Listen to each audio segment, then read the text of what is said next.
Hello, YouTube. It's me, John Avenger, once again, and welcome back to Movies with Vowels month. And we're in our final letter that I haven't gotten to yet, the letter U. And no, it's not the Underworld films because I'm not reviewing any of those this month. And it is a 2009 American dramedy, a drama and a comedy together. That's actually really good. It's more dramatic than it is funny, but it is really, really well done. And that is Up in the Air, because I've reviewed Up already, so I had to review this one. This is a really well-made movie. Like, if you want to see something well-written, well-directed, and well-acted that's not called Last Failure, yeah, bam, this is the movie for you. I was very surprised by this. Actually, it said 2010, but it was released in 2009 earlier in other places. But this movie is well made. I got to say something that the Nostalgia Critic said about Sofia Coppola and also about Jason Reitman. He's the son of Ivan Reitman. Thank God he can direct. Yeah, because people like Rian Johnson shouldn't write and direct ever again, especially after what he did. But Jason Reitman has his father's style. I mean, his father did Ghostbusters. No, not Fembusters. The original Ghostbusters. And Jason, he did Juno, which I'm not a fan of Ellen Page, but I've heard that it was well made, that movie. And he knows how to get great shots. His cinematography is magnificent. This is a very good-looking movie. Like the airplanes and the freaking airport scenes and, you know, the actors, when they're shot in focus, it looks fantastic. You know, he knows how to hold a freaking camera. He actually can write. Yeah. Hey, Rian Johnson, you should never write again. This guy knows what he's doing. He's the son of a director from Canada that can actually direct. And his son is a good director, too. So, fuck you, Rian Johnson. You can't write. You can direct, but you can't write. This guy can do both. And it proves it, because this is a screenplay done by Jason and Sheldon Turner, who these people actually can write. They write real people with real problems, real dialogue, real freaking motivations. Yeah, that's just a bashing on that. I want to let that go. But anyway, I feel bad when movies like this are barely in theaters, and yet shit like Force Awakens and Rogue One and Episodes 8 get big releases and make billions. I don't get it. What kind of a world are we living in where bad movies are being praised and yet these movies are getting praised? This got a ton of praise, but it didn't make a lot of money. And it's a damn shame. This is a good movie. A really good movie. Excellent cast. George Clooney owns it in this movie. He's a great character. He's kind of an asshole at first, but he takes Anna Kendrick under his wing, which is kind of interesting because she's really young in this movie. And he has a kind of an on and off again relationship with Vera Farmiga, who's gorgeous in the movie. There's a scene where she's nude. I'm not going to say that's a problem because she's a gorgeous woman. And, hey, it's R-rated, so this is not for kids. You have appearances by J.K. Simmons and Zach Galifianakis and Jason Bateman, Danny McBride. There's a lot of people in the movie. This is a massive cast. Because Reitman, again, he can direct. Oh, my God, pinch me. He can direct. And when a director can do his job and not get studio interference, you get good movies like this. Basically, George Clooney is I think he works in like resources where he has to fire people and lay them off from their jobs. It's a hard job, but he has to do it. He gives motivational speeches to people about like, what's in your backpack? And yeah, his acting is just fantastic. There's a reason that when he does movies like this, he gets like universal acclaim because the guy is a great actor. Batman and Robin aside, the guy, when you put a good script in his hands and you have a competent director and no studio interference and no agendas, you give him he gives a brilliant performance. Also, Anna Kendrick is good in here. She's cute, she's quirky, she's, you know, lively. I like her rapport with freaking George Clooney because they have a lot of scenes together, and she calls him out of his bullshit. You know, like she's like, you're afraid to connect with people. I'm like, you just go from place to place and you act like nothing's wrong, but your problem is you don't want to connect with people. You don't want to make relationships with other folks and get to know them, and you know, think of someone other than yourself. And I get it. I get the message. Reitman knows what he's doing.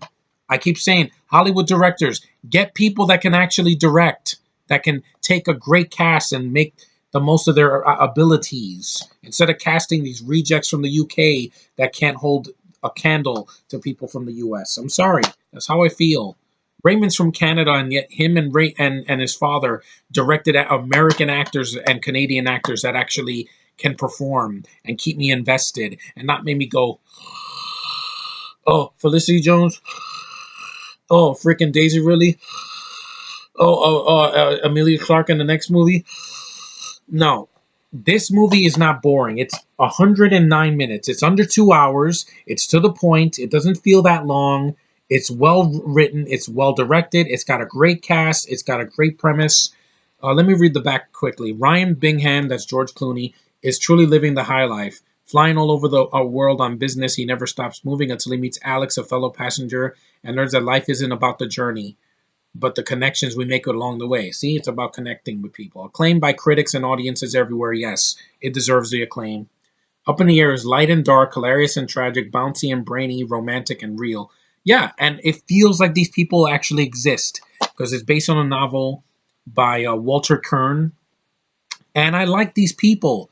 I like these people. That's something that's missing in a lot of films today where I don't like the cast, I don't like the characters, and it's badly written. This is well written. See this movie. Nerd Pack. Turn off your freaking nostalgic glasses and shut your brain. Don't shut your brain off. Open your mind and see something like this. It's not mainstream stuff because most of what we talk about is mainstream. When you see independently made movies like this that are in like 15 theaters, that's compelling and intriguing and well acted. It doesn't have stupid jokes that come out of nowhere. No, there's a scene where Anna Kendrick is going to a party and she's like, I think it's one of these like like executive parties, and she's on a boat and she's like, woo! And I'm like, yeah, because she's young. But unlike the hobo, she has a character arc and development, and she's likable, and she makes dressy clothes sexy. And yes, I even like Anna Kendrick's nose. It gives her a distinction from other actresses. So fuck you, actresses from the UK that think you're all that. No, you have to be interesting. Not just look-wise, but also interesting. Not wooden. Just saying. But yeah, it's a good movie. This is a well-made movie. I got it for $1 at Dollar Tree. It was worth my time. I'm like, please don't suck. And like I said, thank God that Ivan Reitman's son can direct. Because that's all I'm asking for. Let the directors do their jobs. Studios, don't take it away from them. Don't block their vision. Don't freaking have to make us wait for 3 cuts of the movie to get it right. Do it right the first time. This is what this movie did. And this was in 15 theaters when it premiered in 2009 or 2010. 15 theaters? Not 1,500, not 2,000, not 3,000, just 15 theaters. No wonder I didn't see this in the theater. I would have loved to have seen this in the theater. Because, yes, I even like art house flicks. Hello? Because this has good actors in it. The movies that are nominated for Oscars this year, I don't know what they are about, and they mostly have a foreign cast, like Lady Bird and whatever the hell it's called. I'm like, I don't care. When your lead is not American, it's going to take me out of it. I'm sorry. I'm sorry. But I'm part Native American. It's part of who I am. My ancestors were on this land before the freaking crackers showed up. Yeah, I'm sorry to say that, but I am. I'm part Taino Indian. I am a real American. And that's what I want to see, a real American movie. Not an American movie, yeah, and all of them are Brits. Fuck you, Walking Dead, for doing that. Half of your actors are freaking British. Why? Why? It doesn't compel me. It's like, oh, they're doing a shitty Southern accent. Yeah, no, it doesn't work with me. I have eyes, and I have ears, and I have the internet, so I know I know the bullshit that you're trying to sell me, which is nothing. But this movie is awesome. See it. It's not too long. It's not Titanic, which is like 3 hours long. It gets to the point. It's beautifully shot. It's got a good soundtrack. It's got a great score. Who did the score for this? Randall Poster and Rick Clark and Rolf Kent.